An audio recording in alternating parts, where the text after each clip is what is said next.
Hello friends, looking at current affairs for 26th April.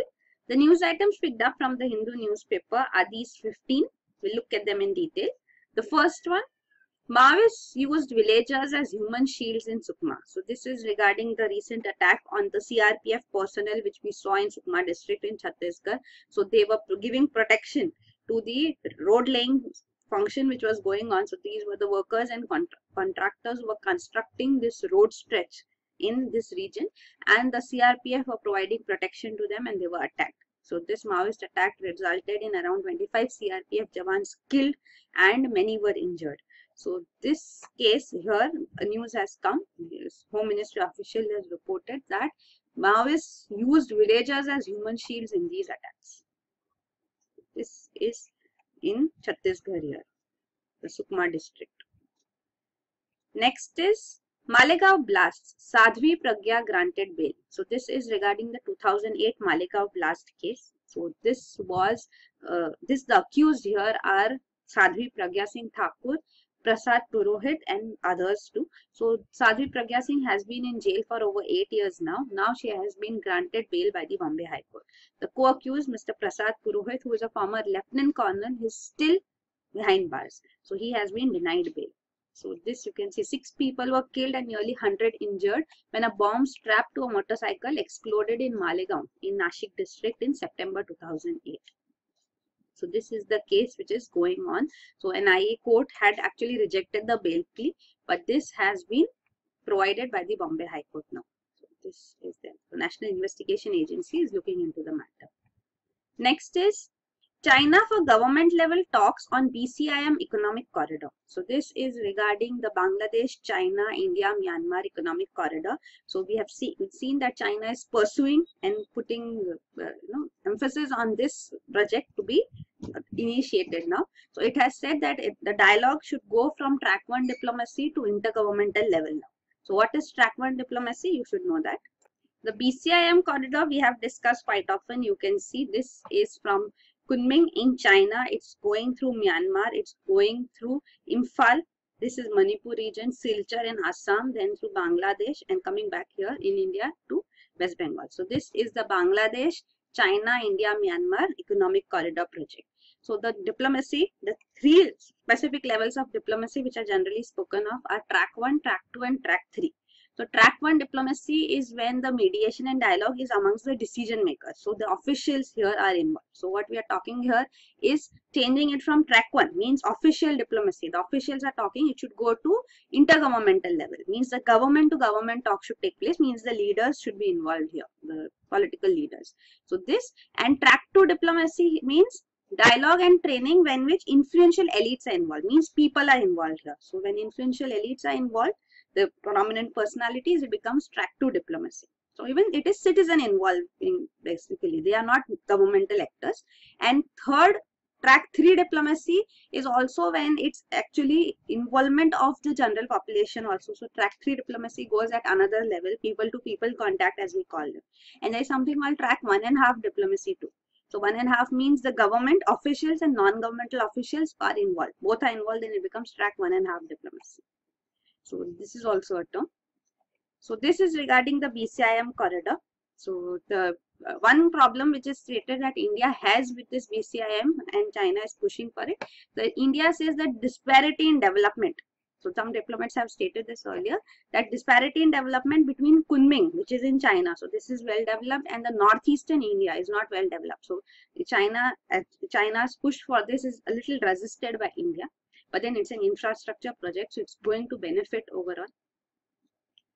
Next is Odisha's famous tiger dance losing its charm for many. So this is the Bagh Nach. We have seen this earlier too. So from culture perspective, this is important.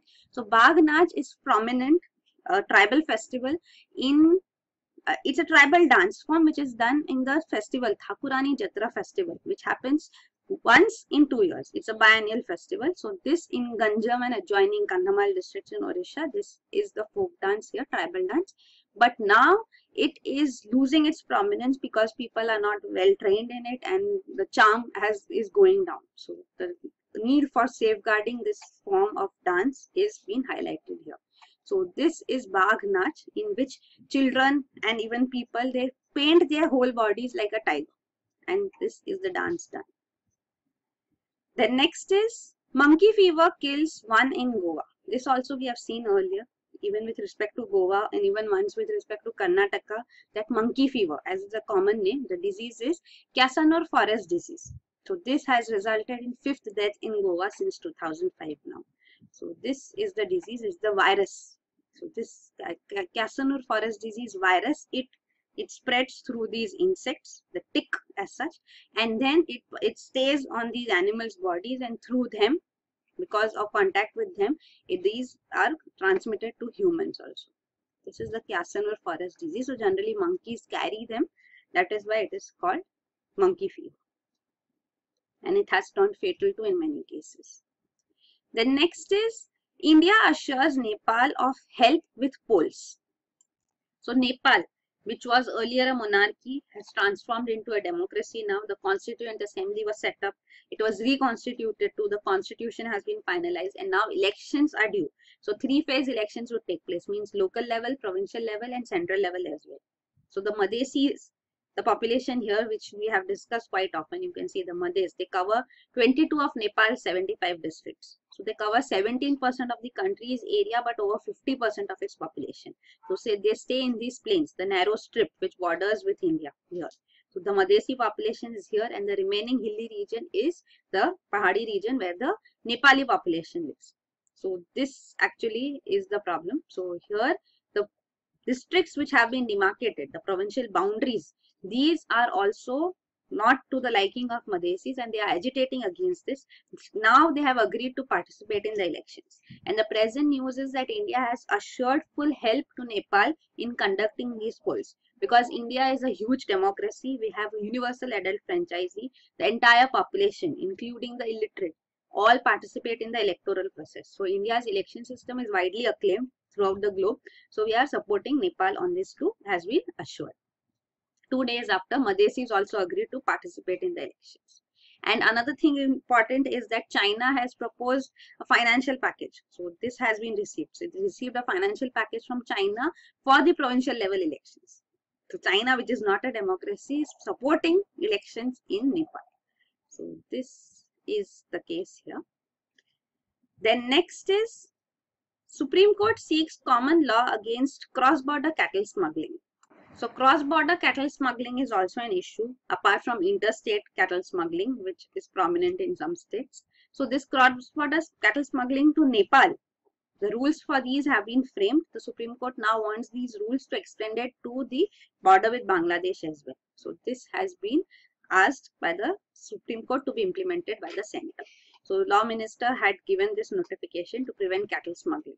And another news with respect to cattle smuggling, which we had discussed yesterday only, was regarding the unique identification number. So that has also been communicated to the Supreme Court by the Center, that this is the plan. Then next is surgical strikes here to stay. So this is regarding the joint doctrine of the Indian Armed Forces. So this is the latest military doctrine which has been put forth. In this, surgical strikes have been added. So even those surgical strikes which take place across the border can be possible responses of India to terrorist attacks. So this has been stated in this latest doctrine. The first joint military doctrine was released in 2006, and then this is the latest one. So we have done surgical strikes across the border too. One is the famous one with Pakistan across the LOC, and another one was in Myanmar too. So this had also become controversial. So surgical strikes were carried, means the forces would cross the border and enter into another nation's territory and attack the terrorist camps there.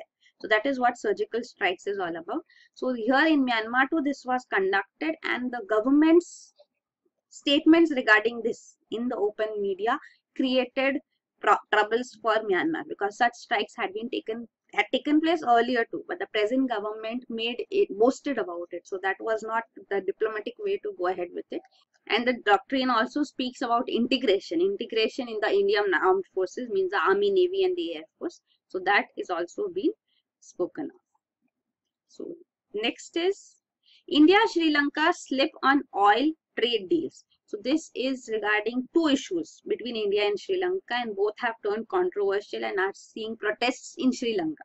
So one is regarding developing energy and infrastructure projects in Trincomalee, the Trincomalee port on the eastern coast of Sri Lanka, and another is regarding the Economic and Technical Cooperation Agreement, ETCA, which has been negotiated. So we already have an FTA with Sri Lanka, but this is upgrading that FTA, which we are looking forward to. So negotiations are going on, but there is huge protest in Sri Lanka against this upgraded FTA. So why? We'll see both the cases.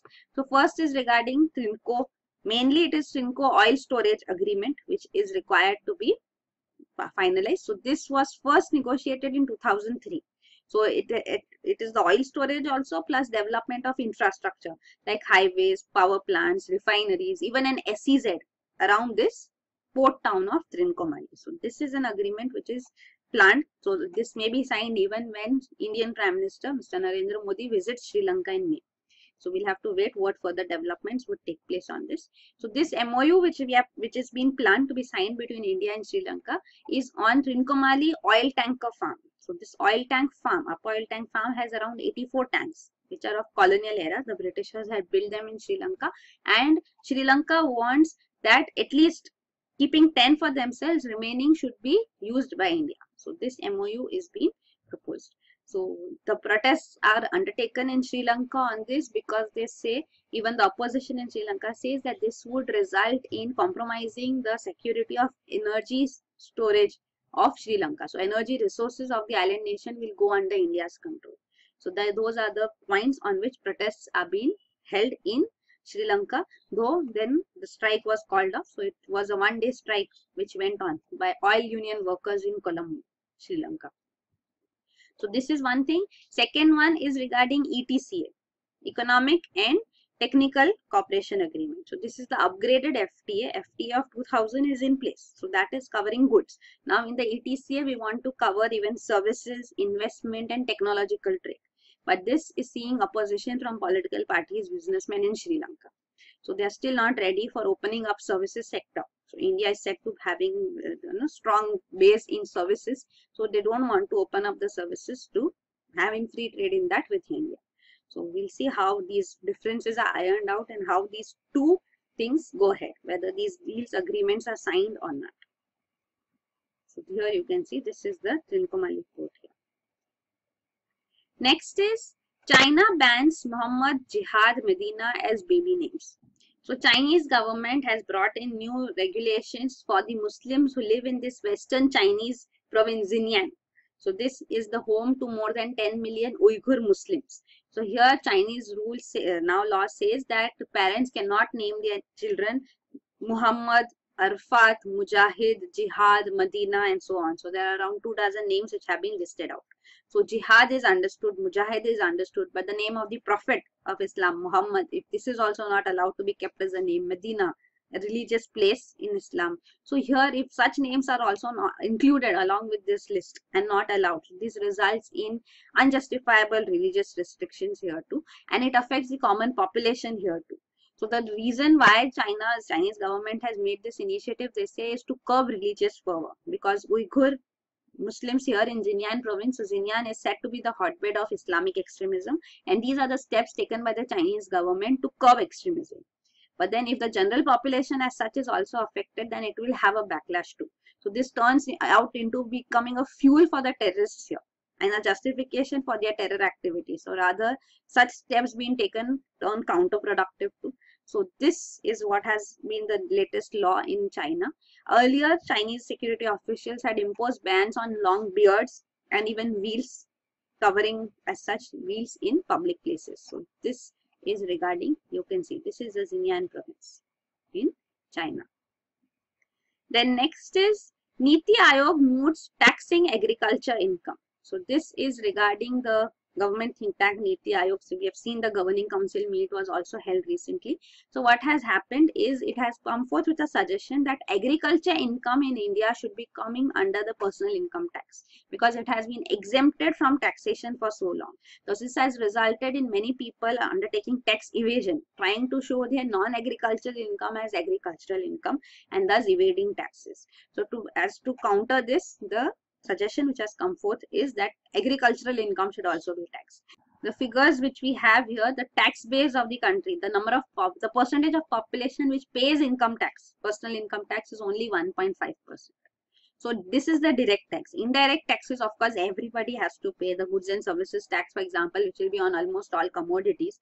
So those will be paid by all. But the personal income tax is paid only by around 1.5% of the population. So this is a very narrow tax base of the country here. So also the number of people who file returns, and also many claim zero taxation. So only 3.65 crore of more than 120 crore population in the country file income tax returns. So this is the case.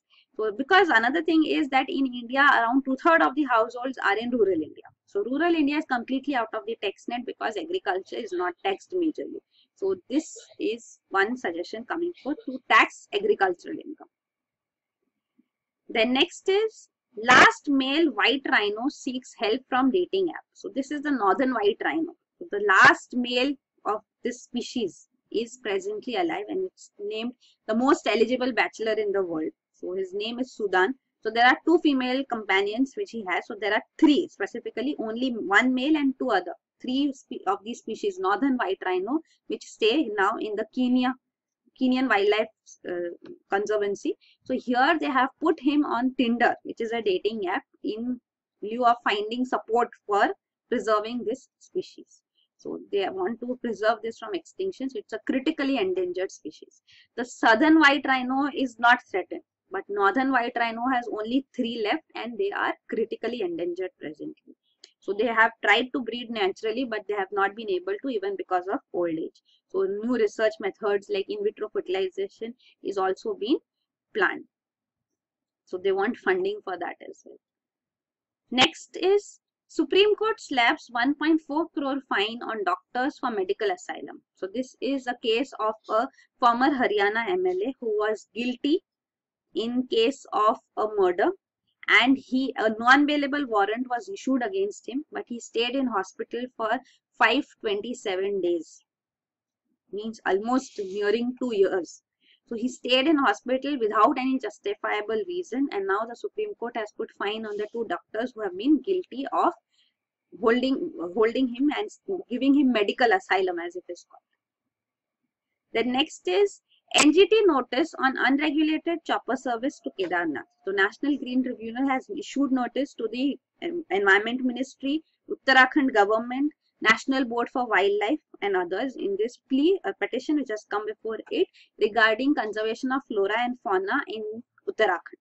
So in Uttarakhand, Kedarnath Wildlife Sanctuary, the eco-sensitive zone here, is facing trouble because of the helicopter operations. So regular helicopter operations take place here because Kedarnath is a religious site. So the shrine here is visited by the pilgrims, and it's a 16-kilometer trek which has to be passed to reach this Kedarnath shrine. So to avoid this trek, many take services of the helicopter to reach the destination, the shrine, and this helicopter operations affect the flora and fauna here. So the petition has been filed, and now National Green Tribunal is asking for the response from these ministries and the departments. So this is the case. So the species which are there, the Kedarnath Wildlife Sanctuary is home to many endangered and rare species like the musk deer. So it's found here, Himalayan thar, which is a type of wild goat. So these are 2 prominent species found in Kedarnath Wildlife Sanctuary. So it's here in Uttarakhand. So this is regarding that. And the last news item is, NTCA orders exclusion of tribal rights in critical tiger habitats. So National Tiger Conservation Authority has now ordered that tribal rights would not be held, tribal rights which are provided under FRA, Forest Rights Act. So this is the short form of this, Scheduled Tribes and Other Traditional Forest Dwellers Recognition of Forest Rights Act. So in critical tiger habitats, they would not have these forest rights. So this Act of 2006 actually allows tribals to stay in the regions where they are traditional forest dwellers. So this is now being denied.